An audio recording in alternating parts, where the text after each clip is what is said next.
Et salut à tous, on se retrouve donc pour la suite, le numéro 3 de la collection American Car de chez Altaïa. Donc comme vous le savez, petite collaboration avec Altaïa pour vous présenter ces modèles sublimes, faits à la main en métal, au 1,43e, du très beau, avec la petite boîte collection pour pas qu'elle s'abîme, joli. Alors, on avait vu donc dans le numéro 1 notre Shelby GT500, très joli modèle. On est monté, je trouve, en puissance avec la numéro 2 et la Dodge Charger de 72. Alors celle-là, pour l'instant, c'est mon top, mon top. Et la numéro 3, alors là, on n'est pas en reste. Je pense même que c'est ma préférée, la Chevrolet Camaro Z28. Alors, petit tour d'abord, avant de vous montrer la miniature qui est sublime. Euh, Petit tour dans le fascicule. Alors, petit historique, comme d'habitude, on passe assez rapidement, hein. Des photos très jolies avec des explications sur ce petit moteur V8 de 360 chevaux, s'il vous plaît. Encore des grosses cylindrées, bien sûr. Le monsieur qu'il est beau, il est pas beau, il est fier. Une bonne tête de ricain, il est très fier. J'adore ce coloris là. Ce vert là, ça lui va très très bien. Très très belle photo. Donc, petit tour rapide, 360 chevaux, 515 Nm aussi, donc très coupleux, à un couple un peu plus élevé, 4000 tours. 6 litres presque de cylindrée et on est sur un V8. Voilà, que dire. Assez légère quand même pour un V8, une tonne 5. 212 km/h, d'accord. Et les performances, alors on monte en performance, hein, par rapport à la Dodge et à la Shelby. Là, on est à 5 secondes 6 au 100.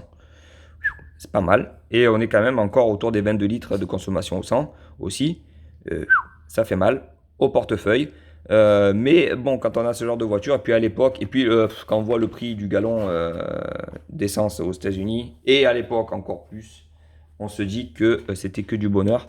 On allait à la station, on polluait la planète sans aucun scrupule, puisque ça nous coûtait que dalle. C'est pas la même si vous la menez en France maintenant. Alors, bien sûr, vous la mettez à l'éthanol, hein, ce sera beaucoup mieux, mais même à l'éthanol, ça reste quand même des gros V8 qui boivent. Donc, même à l'éthanol, je pense quand même qu'à la fin, c'est une voiture plaisir. C'est pas une voiture, c'est pas une daily qu'on prendra pour aller au travail. L'historique du véhicule, voilà, la voiture au cinéma avec les rôles, tata, et à l'époque donc de la sortie, qu'est-ce qu'il y avait? Alors voilà, Apollo 13. La guerre au Vietnam aussi, non, peut-être, je sais pas. Euh, bon, ça, on s'en fout un petit peu. Mais ce qui nous intéresse le plus, c'est le véhicule. Alors, on va présenter, pour moi, la plus jolie. Donc là, toujours pareil, hein, on a les petits résumés avec, vous voyez, 3800 $ à l'époque. Ce qui fait un peu plus de 20 000 francs, hein. Donc un peu plus de... ça fait du 5000 $, non, 5000 euros maintenant. Oh, à peu près, sachant que le dollar est plus faible. Alors là, voilà. Donc là, on a le pont de San Francisco, si je ne me trompe pas, hein. C'est le pont de San Francisco derrière. Vous me direz pour les plus connaisseurs d'entre vous, mais il me semble bien. Et là, donc, on va ouvrir. Et là, alors là, on est sur un... Alors, pour moi, on est encore monté en gamme de finition. Je trouve qu'elle est encore plus jolie, mieux finie encore. C'est là, on a les rétropeints de la couleur de la caisse. Donc, un beau jaune avec les bandes. Des roues avec les pneus Goodyear sublimes, avec les jantes qui sont bien faites, le petit rappel de bleu au milieu, le petit Z sur le côté là, Z28 qui est bien refait, les petits répétiteurs du feu US, les feux rapportés à l'avant. Ah ouais, alors là on est sur du beau, on a des feux rapportés. Très joli, avec une calandre hyper bien refaite aussi. Putain, c'est vraiment là, alors là c'est joli, encore plus joli que les modèles précédents. La plaque ici, vraiment très beau, avec le petit bas de caisse qui va bien. L'arrière, pareil, avec le Z. Attendez, voilà, le Z28 au milieu. Les feux rapportés derrière, waouh. Là, on est sur des feux rapportés avant-arrière. Le pare-choc chromé, typique, hein, on a des gros pare-chocs en tôle à l'époque, chromé du plus bel effet. Waouh, avec les deux sorties. Et un intérieur aussi retranscrit avec les banquettes d'époque. Alors, on voit pas bien, mais on pourrait peut-être plus faire le focus sur l'intérieur. On voit pas bien avec le reflet, mais on a le volant qui est là, hein, présent, avec le petit pommeau et la boîte de vitesse sur le Teco. Que dire?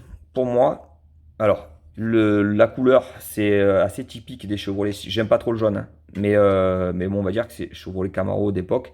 On la voit souvent en jaune, en bleu. Mais alors, celle-là, voilà. Vous avez vu le numéro 1, le numéro 2 qui était déjà très, très, très, très beau. Alors là, on a atteint quand même un niveau de finition encore au-dessus. Franchement, perso, c'est ma préférée. Alors, c'est pas mon modèle préféré. Mon modèle, ça reste quand même la Dodge Charger du numéro 2. Mais là, en termes de finition, on est encore au-dessus.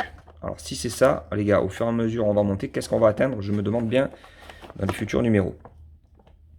Les gars, n'oubliez pas dans la description pour l'abonnement, si vous voulez vous abonner, vous avez le petit lien cliquable, oh c'est dur à dire, et le code promo pour avoir des goodies en plus, des posters et d'autres autres dioramas sympathiques.